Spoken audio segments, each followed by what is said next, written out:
The story begins with a boy named Angus. His mother sent him to swim in the sea, but he chose to sit quietly on the shore instead. Suddenly, he noticed a large egg half buried in the water. He took it out and studied it carefully, just as his mother arrived and told him to come home. Angus quickly hid the egg in his bucket and followed Annie back. Annie was upset because Angus hadn't even tried to swim. He didn't argue. As soon as they reached home, he slipped away to his father's workshop. Soon, his sister Christy returned and asked Annie what Angus had done at the sea today. Annie replied that he'd just sat alone, as usual. Meanwhile, Angus put down his things in the workshop, which belonged to his father Charlie, who was away fighting in the army. Angus looked at his father's picture, then at the calendar, wondering when Charlie would come home. Next, he washed the egg, peeled off its outer layer, and was amazed to see a bright blue interior. Before the egg could hatch, Annie called him again, so he left it behind and hurried inside. That night, heavy rain began, and Angus feared the egg wouldn't be safe in the workshop. He dashed back in the downpour, only to find it had already cracked open. He peered inside and saw a strange creature. When he reached out, it snapped at him, and Angus realized it was probably just hungry. He sprinted to get some food, and when he returned,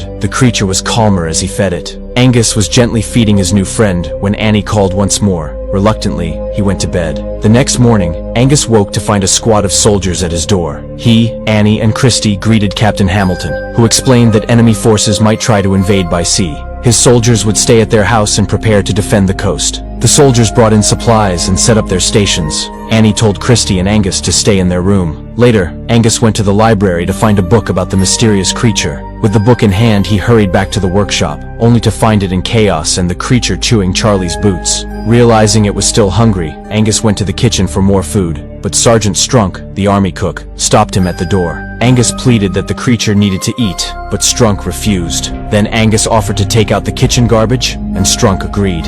Using scraps from the bin, Angus fed his new friend, who ate eagerly. Angus named him Crusoe. After eating all the scraps, Crusoe swam happily in a bin of water that Angus filled. Meanwhile, Captain Hamilton drilled his men relentlessly, insisting they stay ready for an enemy attack at any moment. Angus left Crusoe alone in the workshop and slipped away so Annie wouldn't notice. Later, a man named Lewis arrived in town and went straight to the workshop where Annie was working. He asked for a job, and Annie told him he would first have to clean the entire workshop. Lewis agreed and started right away. While cleaning, he carried out the dustbin where Angus had hidden Crusoe. When Angus saw this, he raced over to stop Lewis, but the bin was empty. Angus demanded to know who Lewis was and what he was doing in his father's workshop. He reminded Lewis that his father Charlie would soon return from the war. Lewis replied, "Look, brother, your father can claim the workshop when he comes back, but until then, I'm in charge here." Realizing Crusoe was in danger, Angus hurried back inside, then began searching the house for a safe spot. Meanwhile, Crusoe had slipped into the house.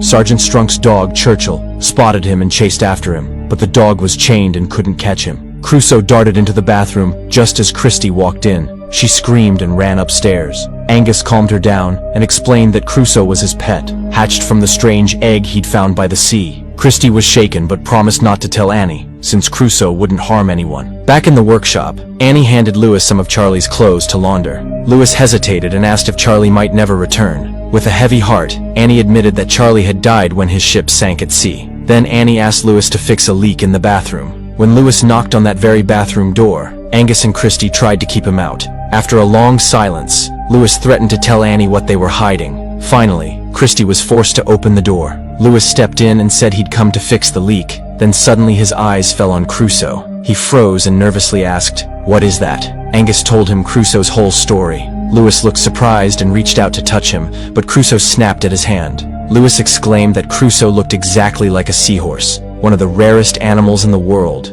Legend says only one seahorse exists at a time. When one dies, a new egg hatches and a new seahorse is born. He told them about the seahorse's magical powers, just as Annie knocked on the door. Angus begged Lewis to help hide Crusoe, since Annie would never allow him in the house. Lewis agreed. When Annie entered, she saw no creature, though Crusoe peeped out from his hiding spot, and Lewis smoothly distracted her. Later, when Annie stepped outside, she met Captain Hamilton, who invited her to the soldiers' dinner. That night, Lewis told Angus they should return Crusoe to the sea, his true home, but Angus refused, insisting Crusoe belonged with him. Soon, the soldiers' dinner began at the house. Angus left Crusoe in the bathroom while he helped serve and forgot to close the door. Crusoe seized the chance and escaped. Meanwhile, Sergeant Strunk's dog, Churchill, caught Crusoe's scent and went wild searching for him. When Churchill spotted Crusoe, he chased him through the house, leaped onto the dining table, and ruined the entire feast. Everyone scolded Churchill, who was in for a beating. Crusoe darted outside and jumped into the fountain, where he happily found fish to eat. Angus frantically searched for Crusoe. Lewis reassured her he would safely find and return the creature.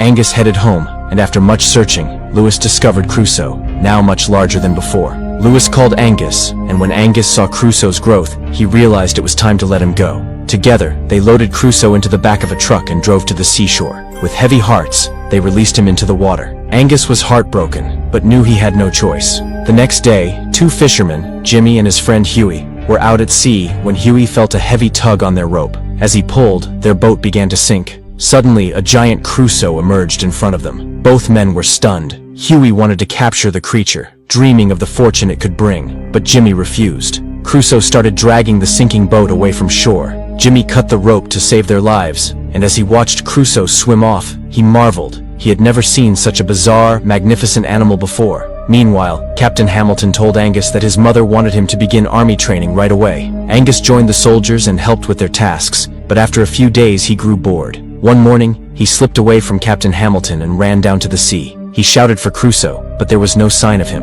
Angus climbed into a small boat and rowed out to look. Soon, Crusoe burst from the water beside him, and Angus was amazed at how huge he had become. With a powerful leap, Crusoe lifted Angus onto his back. Though frightened at first, Angus relaxed and enjoyed the thrilling sea ride. When Crusoe returned him to shore, Sergeant Strunk's dog Churchill caught his scent and bolted toward the water. Strunk followed in astonishment. He had never seen such a large, strange creature, and could hardly believe his eyes. That night, Angus excitedly told Christy and Lewis about his adventure. They laughed and cheered, their joy echoing through the house. Annie, watching from the doorway, smiled and turned to leave. Lewis followed her, and Annie thanked him. Because of Lewis, she'd finally seen her children laugh freely again. Lewis just chuckled and walked away. Meanwhile, Jimmy was telling a reporter named Jock about the strange animal he'd encountered at sea. Jock thought that news of such a creature could attract investors and tourists to the city. Huey argued that the town was fine as it was, but Jock insisted that people had a right to know about a potentially dangerous sea animal.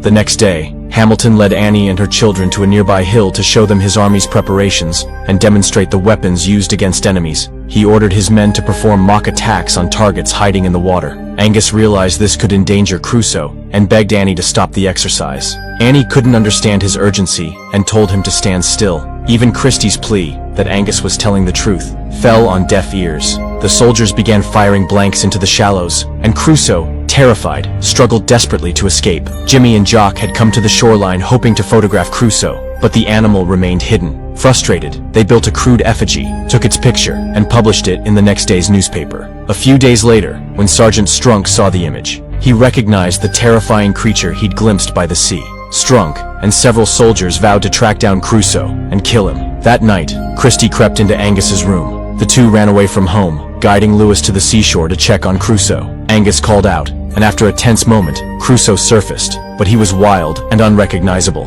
He charged past Angus and Lewis, who watched in horror. Crusoe dove back beneath the waves. Angus blamed Lewis. Their decision to release Crusoe had unleashed this danger. Meanwhile, Strunk and his men hunted for Crusoe by boat, intent on killing him. As they neared shore, Churchill's frantic barking alerted them. Strunk ordered the boat toward the sound, and in an instant, Crusoe emerged and killed Churchill. Then silence fell over the beach once more. The soldiers couldn't understand what was happening and opened fire toward the water. Suddenly, Crusoe slammed into their boat and threw them all overboard. When Hamilton heard the gunfire, he assumed the enemy had attacked. He ordered his men to counterattack and told Annie to hide in the house with the children. Annie found Christie and asked where Angus was. Christie said he wasn't home, and Annie panicked. She couldn't leave Angus alone in a battle zone. Insisting on finding him, she followed Hamilton down to the shore despite his attempts to keep her safe. Out on the water, Crusoe had gone wild. He grabbed Sergeant Strunk in his jaws and tossed him about like a rag doll. Angus arrived just in time and shouted at Crusoe,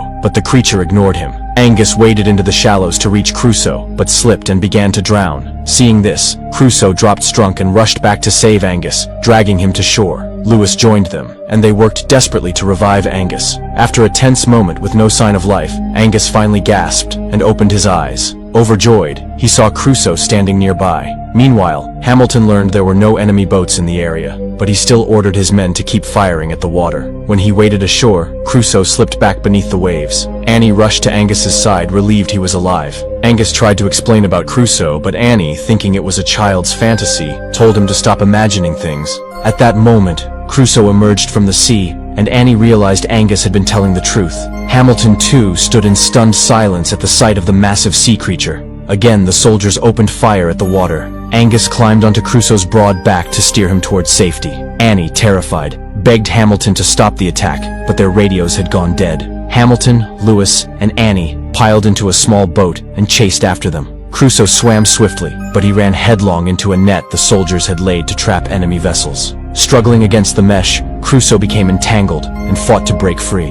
When Hamilton's boat drew alongside, Lewis shouted for Angus to jump aboard. Before leaving, Angus leaned down and whispered to Crusoe, "You're my best friend. I'll never forget you." Then he dove into the water and scrambled into the boat. With one mighty leap, Crusoe cleared the net and dove back beneath the waves. Annie, Lewis, and Hamilton cheered. Crusoe was free and safe at last. Did you enjoy this adventure, or did it seem a bit childish? Let us know in the comments so we can bring you even better stories next time.